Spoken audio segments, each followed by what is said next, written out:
Hello, everyone. Welcome to Barça News. It is May 24th, 2026, and Arsenal are plotting a move for Dani Olmo. Also, an update in regards to Julian Alvarez, because it looks like he could be on the move this summer transfer market.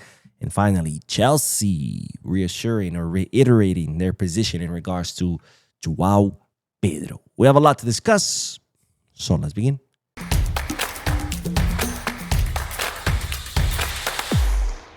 Hello, everyone. Welcome to the channel. My name is Boo, and welcome to the Barça News Attackers Edition. The earlier video that I posted was Defenders Edition. It was all news about Defenders. Well, this video we're going to be talking about all about attackers, but the first bit of news is not about attackers, so I guess it's Attackers Edition with an asterisk, because the first bit of news is in regards to the legend himself, one of the best players in the history of the sport, Andres Iniesta, because, ladies and gentlemen, the Barcelona legend is set to begin his coaching career next season. Now, Iniesta, as I told you in a previous video, had just finalized his exams, and he got his license. He received his coaching license. Of course, when he did retire from football, he did play in the golf.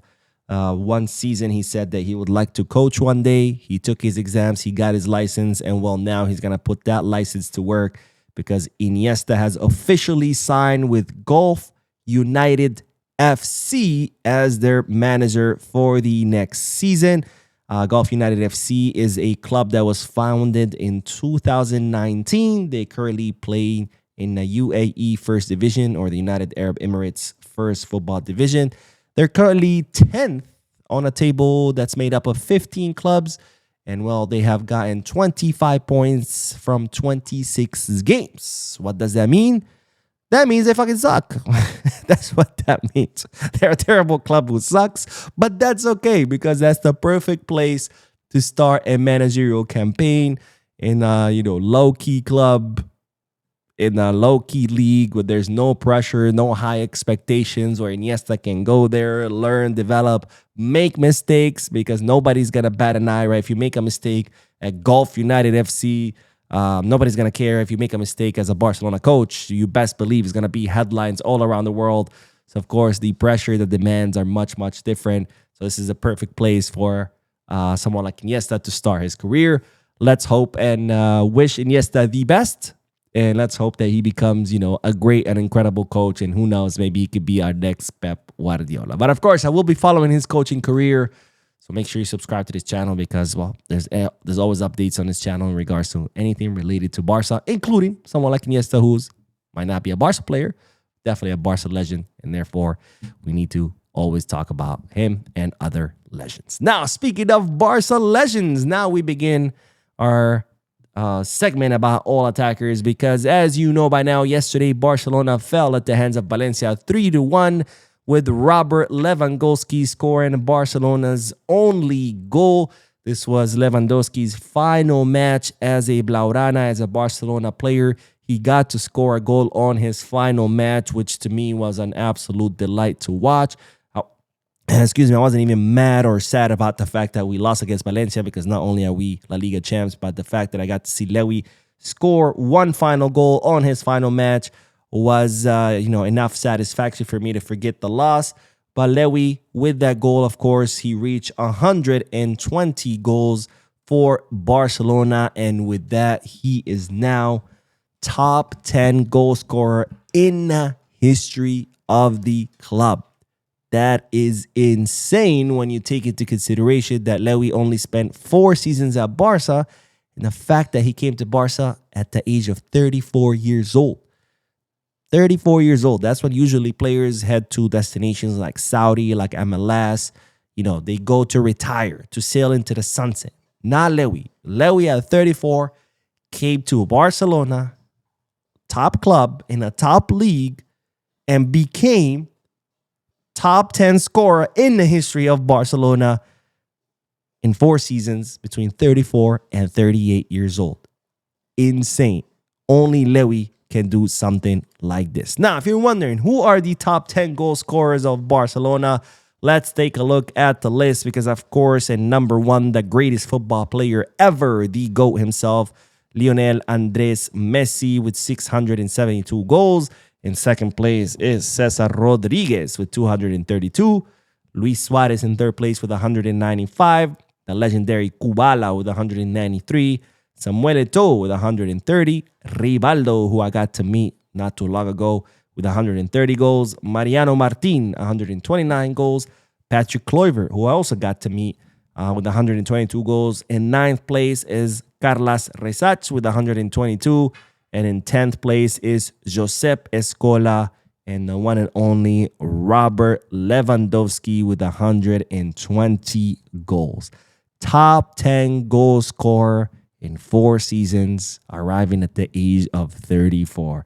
Ladies and gentlemen, we are going to miss Robert Lewandowski. By the way, it's reported that Lewy looks like he is headed to Saudi Arabia, even though he was initially very against that move. But doesn't look like it's going to be Al Hilal. They're saying Al Ittihad since their number 9 Al Nasiri is coming back to Europe. So it looks like Lewy could be their center forward. We'll see if that's true. Of course, wherever he goes, we know his wife and kids are staying in the city of Barcelona. So we know that most likely Lewy, once he finishes this adventure, whether it be Saudi, MLS, China, the moon, whatever, most likely he will be headed back to the city of Barcelona, which is, of course, great news for me because it means, or for us Barca fans, because it means he will stay linked to FC Barcelona. Anyways, on to the next bit of news because, ladies and gentlemen, we have to talk about another attacker, but this one's more midfielder, but he plays in an attacking midfield position, so I guess you could count him as an attacker, but we do have to talk about Dani Olmo because, ladies and gentlemen, it's reported that Arsenal still very interested in the Barcelona midfielder, and they are plotting a move during this summer transfer market. Now, of course, Dani Olmo has always stated that he wants to remain at Barcelona. After all, ever since leaving Barcelona, all he's done is try to come back to the club.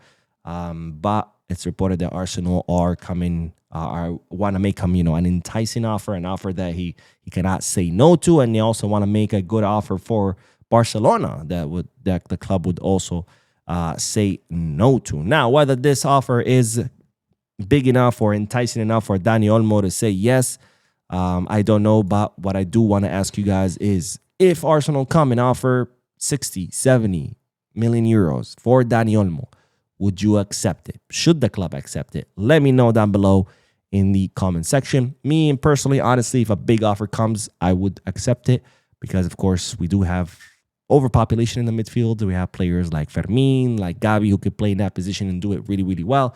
So if we can generate a lot of funds that can then help us in our pursuit of a center forward and a left winger, positions that are a lot more dire than the midfield, then why not? But of course, this is all hypothetical. I don't see Dani Olmo wanting to leave. But again, it's always fun, to play FIFA manager, FIFA club manager. So let me know, guys, what do you think? Would you accept an offer for Olmo? And if so, how much? Drop a comment down below. Now, on to the next bit of news because we do have to talk about Julian Alvarez because his teammate Llorente just did an interview with Juanma Castaño, I think it was a day or two ago, where he was asked heavily about Julian. And well, this is what his teammate had to say, or what Llorente had to say about Julian Alvarez. When asked about whether Julian wants to leave Atletico Madrid, he said, I don't know. We don't know anything. I think that even he doesn't know. And then he added, I don't ask him about those things. It's a very awkward question, I don't have the personality to approach Julian and ask him what he's going to do, if he's leaving or not. I still lack that ability. Now, when asked, do you think Julian would want to leave Atletico Madrid for like a bigger club? Llorente answered, maybe. Maybe. That, of course, is big and has made a lot of headlines because, Llorente, a player who is sure about staying and knows that he's going to stay, his teammates would not be saying, maybe he wants to leave. I don't know. He doesn't know. It would be like, no, he wants to stay. He told me he wants to stay. He's going to stay. Like, do you think if Pedri was asked, hey, does Lamine want to leave? Pedri would say, I don't know. Maybe. No, Pedri would say, of course he wants to stay, right? Because wants to stay. Well, I don't know. Maybe. Maybe are we reading too much into it? Maybe not. Let me know what you guys think. Now, we do have an update in regards to Julian aside from this interview of Llorente. But the update is that Barcelona are set to approach the player and his agent in an official capacity. Again, of course, Barcelona had met with Julian throughout the season, but now they're going to approach him once again to see if Barcelona will make an official offer for Atletico Madrid. Of course, Barcelona will need Julian to pressure his exit since Atletico Madrid are not looking for his sale.